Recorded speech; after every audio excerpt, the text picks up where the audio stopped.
This year is coming to an end. The demarcation of the beginning and end of a year is based on the movements of the sun, moon, and stars, as well as providing a convenient way for humans to keep track of time, a method that is almost universally applicable. An individual's birthday is used to record their personal start and end of the year. When one's birthday arrives, it marks another year gone by in that person's life. Wishing someone happy birthday is a common practice in a lot of cultures when celebrating someone turning a year older. Regarding wishes others and being wished a happy birthday, there are a few layers of thoughts to consider. The following points build upon or respond to the previous one, and may seem contradictory at first, but they will be reconciled and summarized at the end. First, we don't necessarily have to be happy on birthdays. Modern people often associate festivals with happiness, such as Merry Christmas, Happy Easter, and Happy New Year, without questioning the reasons behind the happiness. Any festival is not necessarily tied to happiness. If happiness is so important, then it should be wished upon every day, not just on birthdays. If it is not of utmost importance, then there is no need to wish for it when another year rolls around. There should be other more worthy things to wish for. For instance, some live to an old age, seeming to be healthy but with a withered soul, which Confucius described as being a threat to virtue. For such people, wishing for cultivated virtue would make their lives more brilliant and meaningful than wishing for daily merriment.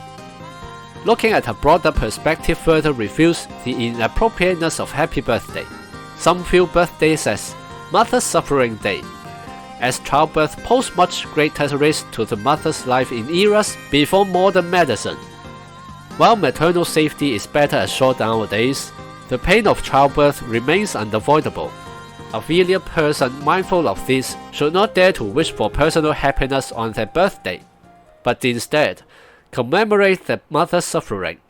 The Yuan Dynasty scholar Bak Ting, 站淵靜語, Reflection of the Abyss, recounts, recently there was Liu Gizai, a man from Sichuan. On his birthday, he would fast, bathe, and burn incense, sitting upright saying, "This is the day my father worried and my mother suffered." He was indeed commemorating his parents' hardship on his birthday, not indulging in personal pleasure. Second, happy birthday is just a set phrase. There's no need to take the happy birthday wish too seriously. Imagine if every time it was someone's birthday, one had to ponder deeply to craft the most fitting wish, delving into self-cultivation or even contribution to all mankind. Such a person would likely have no one around him willing to reveal their birthdays. Also consider that most people may not reveal their true thoughts every single time. So people can only make such a sincere wish to a handful of close relations throughout their lifetime.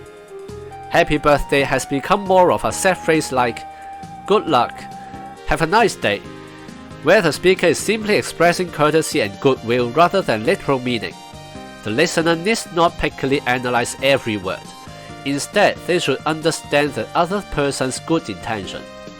If one feels the meaning of happy birthday too absolutely, it ignores the social function of language.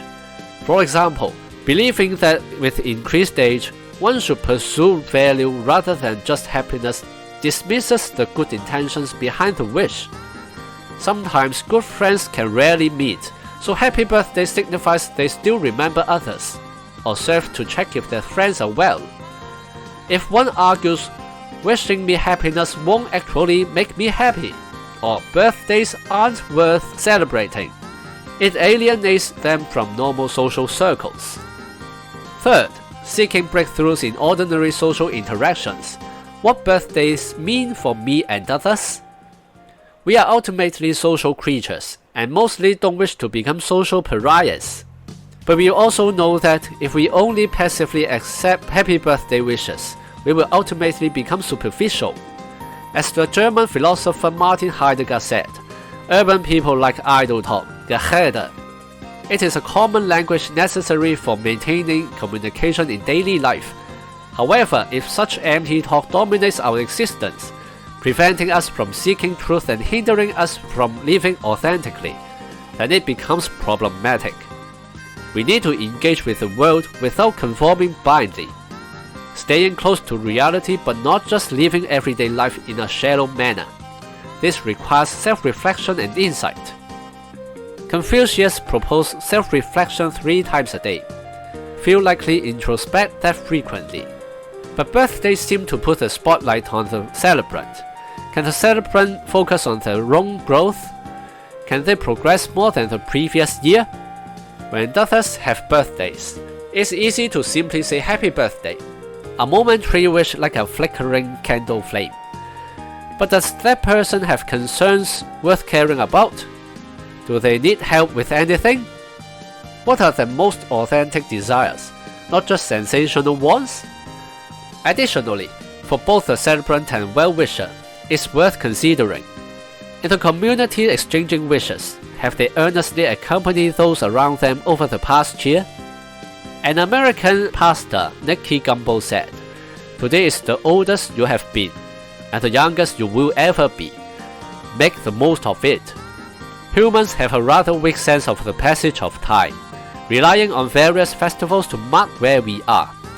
Birthdays are personal time markers. Whether they hold meaning depends on what the individual ascribes to them. Only by reviewing the past and looking forward can one avoid wasting time, living authentically, living in the present.